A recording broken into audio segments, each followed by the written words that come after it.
ಆತ್ಮೀಯ ಬಂಧುಗಳೇ, ಶ್ರೀಮದ್ ಭಾಗವತಂ ಸ್ಕಂದ 3 ಭಾಗ 2 ಅಧ್ಯಾಯ 17 ವಿಶ್ವ ವಿಜೇತ ಹಿರಣ್ಯಾಕ್ಷ. ಇದರಿಂದ ಇವತ್ತು 2 ಶ್ಲೋಕಗಳನ್ನು ತಿಳ್ಕೊಳ್ಳೋಣ.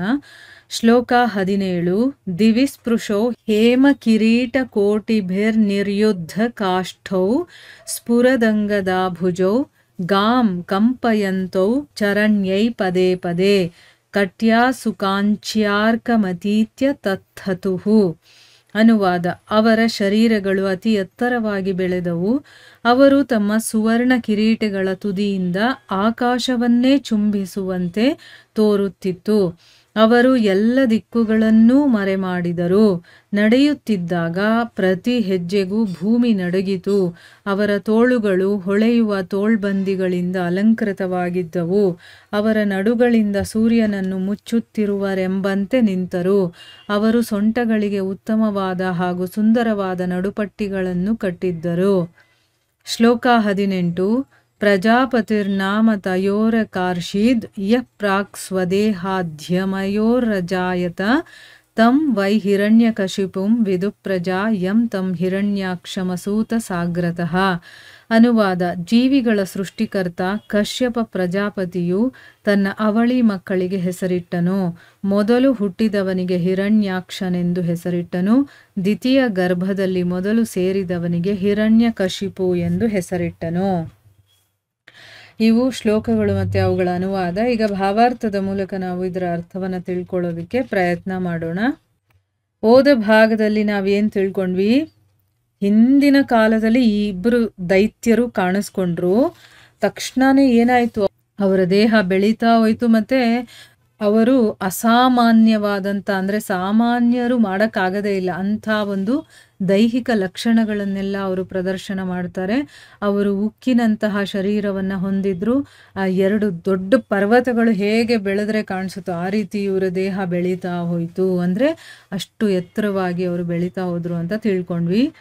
ಈಗ ಮುಂದುವರೆದು ಇಲ್ಲಿ ಹೇಳ್ತಾ ಇದ್ದಾರೆ, ಅವರ ಶರೀರಗಳು ಅತಿ ಎತ್ತರವಾಗಿ ಬೆಳೆದವು. ಅವರು ತಮ್ಮ ಸುವರ್ಣ ಕಿರೀಟಗಳ ತುದಿಯಿಂದ, ಅಂದ್ರೆ ಏನು, ಅವರು ಹಾಕ್ಕೊಂಡಿದ್ದಂತಹ ಕಿರೀಟ ಹೇಗಿತ್ತು ಅಂತಂದ್ರೆ ಅದರ ತುದಿ ಹೋಗಿ ಆಕಾಶವನ್ನೇ ಚುಂಬಿಸ್ತಾ ಇದೆಯೇನೋ ಆ ರೀತಿ ಕಾಣಿಸ್ತಾ ಇತ್ತು. ಅದಕ್ಕೆ ಟಚ್ ಆಗ್ತಾ ಇದೆಯೇನೋ ಅಂತ ಅನ್ನಿಸ್ತಿತ್ತು.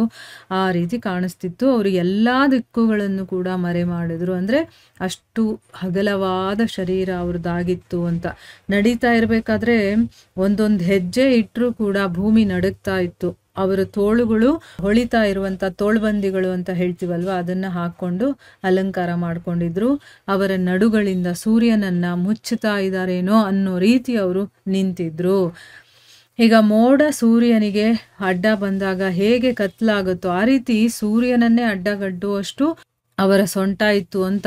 ಅವರು ಸೊಂಟಗಳಿಗೆ ಉತ್ತಮವಾದ ಮತ್ತು ಸುಂದರವಾದಂತಹ ನಡುಪಟ್ಟಿಗಳನ್ನು ಕಟ್ಕೊಂಡಿದ್ರು ಅಂತ ಹೇಳ್ತಾ ಇದ್ದಾರೆ. ಈ ವಿಚಾರದ ಬಗ್ಗೆ ಭಾವಾರ್ಥದಲ್ಲಿ ಗುರುಗಳೇನು ಹೇಳಿದ್ದಾರೆ ಅಂತ ತಿಳ್ಕೊಳ್ಳೋಣ. ಆಸುರಿ ಸಂಸ್ಕೃತಿಯಲ್ಲಿ ಜನರು ದೇಹವನ್ನು ಅಂತಹ ಒಂದು ರೀತಿಯಲ್ಲಿ ಬೆಳೆಸಲು ಆಸಕ್ತರಾಗಿರುತ್ತಾರೆ. ಅವರು ಬೀದಿಯಲ್ಲಿ ನಡೆಯುವಾಗ ಭೂಮಿಯು ಕಂಪಿಸುವುದು. ಅವರು ನಿಂತಾಗ ಸೂರ್ಯ ಮತ್ತು 4 ದಿಕ್ಕುಗಳು ಮರೆಯಾಗುವುವು. ಬಲಿಷ್ಠ ಶರೀರದ ಜನಾಂಗವಿರುವ ದೇಶವೇ ಜಗತ್ತಿನ ರಾಷ್ಟ್ರಗಳಲ್ಲಿ ಬಹಳ ಮುಂದುವರಿದುದೆಂದು ಭೌತಿಕವಾಗಿ ಪರಿಗಣಿಸಲಾಗುವುದು. ಇಲ್ಲೇನು ಹೇಳ್ತಾ ಇದ್ದಾರೆ? ಯಾರು ಅಸುರಿ ಸಂಸ್ಕೃತಿ ಇರುತ್ತೋ, ಅಂದರೆ ಅಸುರರಾಗಿರ್ತಾರೋ, ಅವರು ದೇಹವನ್ನು ದೊಡ್ಡದಾಗಿ ಬೆಳೆಸ್ಕೊಳ್ಳೋದಕ್ಕೆ ಅವ್ರಿಗೆ ಇಷ್ಟ ಇರುತ್ತೆ. ಅವರು ಬುದ್ಧಿ ಜ್ಞಾನ ಇದನ್ನು ಬೆಳೆಸ್ಕೊಳ್ಳೋದಕ್ಕೆ ಅಷ್ಟು ಇಷ್ಟಪಡಲ್ಲ. ಅವರಿಗೆ ದೇಹ ಚೆನ್ನಾಗಿ ಸದೃಢವಾಗಿರಬೇಕು. ತುಂಬ ದಪ್ಪ, ಉದ್ದ, ಎತ್ತರವಾಗಿ ದೊಡ್ಡದಾಗಿ ದೇಹ ಬೆಳೆಸ್ಕೊಳ್ಳೋದಕ್ಕೆ ಇಷ್ಟಪಡ್ತಾರೆ. ಅವರು ಬೀದಿಯಲ್ಲಿ ನಡೀತಾ ಇದ್ರೆ ಭೂಮಿಯೆಲ್ಲ ಅಲುಗಾಡಬೇಕು, ಅಂದರೆ ಕಂಪನವಾಗಬೇಕು ಆ ರೀತಿ. ಮತ್ತು ಅವರೇನಾದರೂ ನಿಂತರೆ ಸೂರ್ಯ ಮತ್ತು ಎಲ್ಲ ದಿಕ್ಕುಗಳು ಕೂಡ ಮರೆ ಆಗುತ್ತೆ. ಆ ರೀತಿ ಅಷ್ಟಗಲ ಇರ್ತಾರೆ ಅಂತಂದ್ಬಿಟ್ಟು, ತುಂಬ ಬಲಿಷ್ಠವಾದಂತಹ ಶರೀರ ಯಾರಿಗಿರುತ್ತೋ ಅಂಥ ಜನಾಂಗದವರು ಇರುವಂಥ ದೇಶ ಜಗತ್ತಿನ ರಾಷ್ಟ್ರಗಳಲ್ಲೇ ಬಹಳ ಮುಂದುವರೆದಿರೋದು ಅಂತ ಭೌತಿಕವಾಗಿ ಪರಿಗಣಿಸ್ತಾರೆ. ಆಧ್ಯಾತ್ಮಿಕವಾಗಲ್ಲ, ಭೌತಿಕವಾಗಿ ಯಾರಲ್ಲಿ ತುಂಬ ದಷ್ಟಪುಷ್ಟವಾಗಿರುವಂಥವ್ರು, ಶಕ್ತಿಶಾಲಿ ದೇಹಗಳನ್ನು ಹೊಂದಿರ್ತಾರಲ್ಲ ಅಂಥವರು ಯಾವ ರಾಷ್ಟ್ರದಲ್ಲಿದ್ದಾರೋ ಅಂಥ ರಾಷ್ಟ್ರಗಳನ್ನು ಬಹಳ ಮುಂದುವರೆದಿರುವಂಥದ್ದು ಅಂತ ತಿಳ್ಕೊಳ್ತಾರೆ ಭೌತಿಕವಾಗಿ ಅಂತ ಇಲ್ಲಿ ಗುರುಗಳು ಹೇಳ್ತಾ ಇದ್ದಾರೆ. ಇನ್ನು ಮುಂದಿನ ಶ್ಲೋಕದಲ್ಲಿ ಏನು ಹೇಳ್ತಾರೆ ಅಂದರೆ, ಜೀವಿಗಳ ಸೃಷ್ಟಿಕರ್ತ ಕಶ್ಯಪ ಪ್ರಜಾಪತಿ ಇದನ್ನಲ್ಲ, ಅಂದರೆ ಈ ಮಹರ್ಷಿಗಳು, ಕಶ್ಯಪ ಮಹರ್ಷಿಗಳು, ಅವರು ತಮ್ಮ ಈ ಅವಳಿ ಜವಳಿ ಮಕ್ಕಳಿದಾರಲ್ಲ ಅವ್ರಿಗೆ ಏನಂತ ಹೆಸರಿಡ್ತಾರೆ ಅಂತ ತಿಳ್ಕೊಳ್ಳೋಣ. ಮೊದಲು ಹುಡ್ತಾನಲ್ಲ ಅವನನ್ನ ಹಿರಣ್ಯಾಕ್ಷ ಅಂತ ಹೆಸರಿಡ್ತಾರೆ. ಆದರೆ ದ್ವಿತೀಯ ಗರ್ಭದಲ್ಲಿ ಮೊದಲು ಸೇರಿದವನಿಗೆ ಹಿರಣ್ಯಕಶಿಪು ಅಂತ ಹೆಸರಿಡ್ತಾರೆ. ಮೊದಲು ಗರ್ಭದಲ್ಲಿ ಹೋಗಿದ್ಯಾರು ಅಂದರೆ ಹಿರಣ್ಯಕಶಿಪು, ಆದರೆ ಹೊರಗಡೆ ಬಂದಿದ್ದು, ಈ ಪ್ರಪಂಚಕ್ಕೆ ಬಂದಿದ್ದು ಹಿರಣ್ಯಾಕ್ಷ ಮೊದಲು ಅನ್ನೋದು ಇದರ ಅರ್ಥ.